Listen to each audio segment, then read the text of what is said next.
Vous allez pouvoir répondre, monsieur Chevènement. Effectivement, quand Bernard-Henri Lévy a dit, et même écrit, il y en a un qui a fait beaucoup de mal à madame Ségolène Royal, c'est Jean-Pierre Chevènement. Il a contribué à faire perdre Ségolène en lui fourguant de la mauvaise cam. En lui non pas qu'elle se drogue, hein, mais il parlait du contenu du programme, en lui donnant toutes ces histoires sur le drapeau, les bataillons disciplinaires, par exemple. L'idée que les Français aient un drapeau tricolore à leur fenêtre, ça c'était une idée à vous ou pas? Non.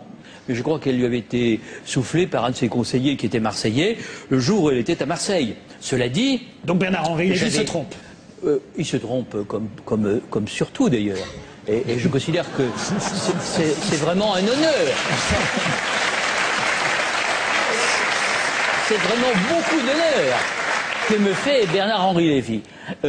Quelques hommes politiques, et pas de la moindre importance, je pense à Bernard Kouchner, entre autres, ont franchi le cap, c'est-à-dire sont allés participer à la politique d'ouverture de M. Sarkozy. Vous auriez pu être très à l'aise en allant dans le gouvernement de M. Sarkozy. Je suis sûr qu'il vous aurait pris volontiers. Est-ce qu'il vous l'a proposé d'abord? Mais écoutez, si j'avais suivi M. Kouchner, c'est que j'aurais renié mes opinions. Ce qui n'est pas le cas de M. Kouchner, qui est la pensée conforme, la pensée unique.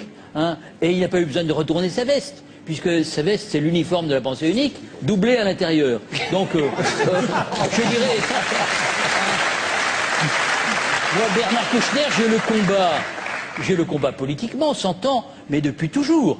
Depuis, je dirais, les années 80. Il a inventé le devoir d'ingérence. A-t-on jamais vu les faibles s'ingérer dans les affaires des forts, hein? C'est une sorte de maquillage astucieux de ce qu'on pourrait appeler le néo-impérialisme. Voilà. Et Kouchner, vous l'avez vu en Irak, vous l'avez vu en Somalie, vous l'avez vu au Kosovo. Hein, on sait exactement de quoi tout cela est fait. Et vous le verriez sur l'affaire de l'Iran.